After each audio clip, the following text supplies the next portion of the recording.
Welcome back to my channel.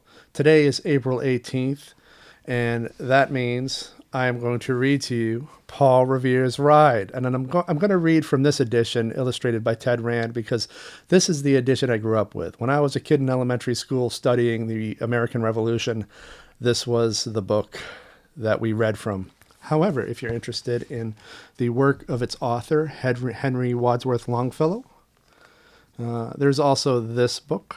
I have not even read it from this book before. I just grabbed it when I saw it at the Maine Historical Society gift shop and just like, well, I love the poem so much, I think I'll buy it.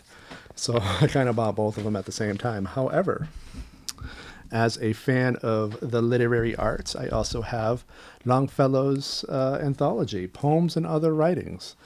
And it is included in this book as well as a whole bunch of other anthologies, I'm sure. It's under The Landlord's Tale. The Paul Revere's Ride is part of The Landlord's Tale, just so you guys know. So today, however, I'll be reading from the original, at least to me, it's the original. Henry Wadsworth Longfellow's Paul Revere's Ride.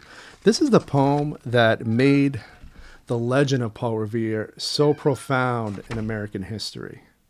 And if you hear my cat in the background, I do apologize.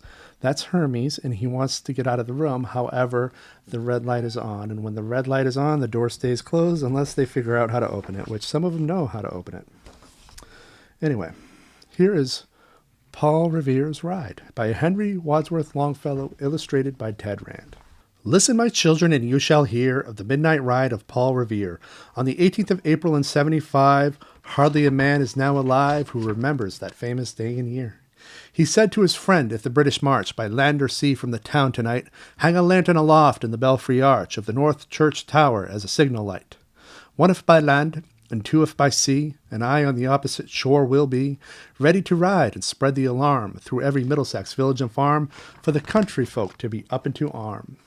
Then he said good night, and with muffled oar, silently rowed to the Charlestown shore.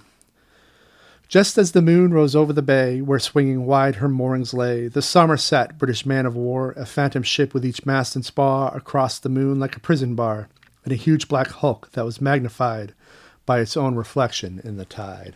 And here is the Somerset in Boston Harbor. Boston Harbor. Meanwhile, his friend through alley and street wanders and watches with eager ears, till in the silence around him he hears the muster of men at the barrack door, the sound of arms and the tramp of feet, and the measured tread of the grenadiers marching down to their boats on the shore. And here are the redcoats marching down to their boats. Look at that illustration. The power of that image is incredible. Just incredible. Then he climbed to the tower of the Old North Church, by the wooden stairs with stealthy tread to the belfry chamber overhead, and startled the pigeons from their perch on the sombre rafters that round him made masses and moving shapes of shade, by the trembling ladder steep and tall to the highest window in the wall. Where he paused to listen and look down a moment on the roofs of the town, and the moonlight flowing over all.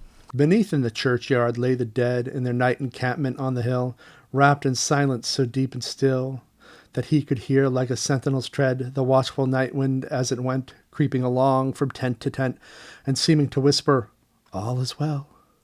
A moment only he feels the spell of the place and the hour and the secret dread of the lonely belfry and the dead, for suddenly all his thoughts are bent on a shadowy something far away, where the river widens to meet the bay, a line of black that bends and floats on the rising tide, like a bridge of boats. Meanwhile, impatient to mount and ride, booted and spurred with a heavy stride, on the opposite shore walked Paul Revere. Now he patted his horse's side, now gazed at the landscape far and near, then impetuous stamped the earth, and turned and tightened his saddle girth.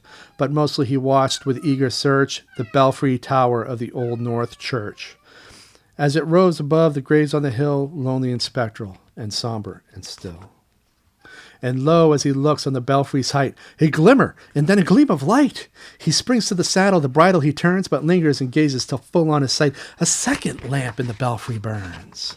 Remember, one if by land, two if by sea. He's seeing two.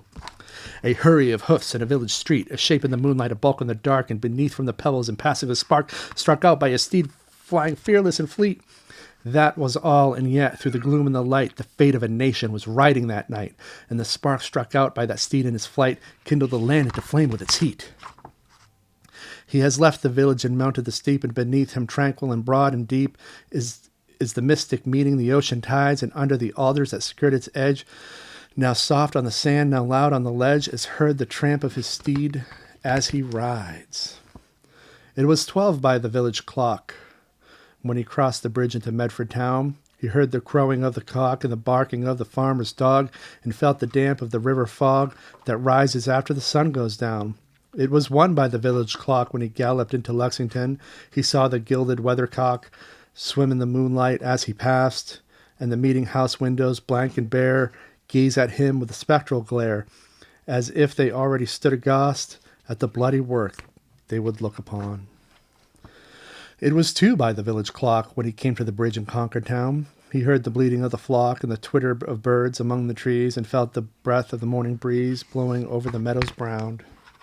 And one was safe and asleep in his bed, who at the bridge would be first to fall, who that day would be lying dead, pierced by a British musket ball. You know the rest in the books you have read, how the British regulars fired and fled, how the farmers gave them ball for ball from behind each fence and farmyard wall. Chasing the redcoats down the lane, then crossing the fields to emerge again, under the trees at the turn of the road, and only pausing to fire and load. So through the night rode Paul Revere, and so through the night went his cry of alarm to every Middlesex village and farm, a cry of defiance and not of fear, a voice in the darkness, and knock at the door, and a word that shall echo for evermore. For born of the night wind of the past, through all our history to the last, in the hour of darkness and peril and need, the people will awaken and listen to hear the hurrying hoofbeats of that steed and the midnight message of Paul Revere. Not bad. I stumbled a bit, so there was a little jump cutting in there. But today's April 18th, and as the poem says, on the 18th of April in 75, hardly a man is now alive who remembers that famous day in the year. Anyway, I love that poem. I love the work of Henry Wadsworth Longfellow. As a native New Englander, I've been brought up to really appreciate this kind of stuff, and so on April 18th, I really wanted to share that with you, and so I have, and I hope you've enjoyed it, and I will see you on the next video. Thanks, everybody.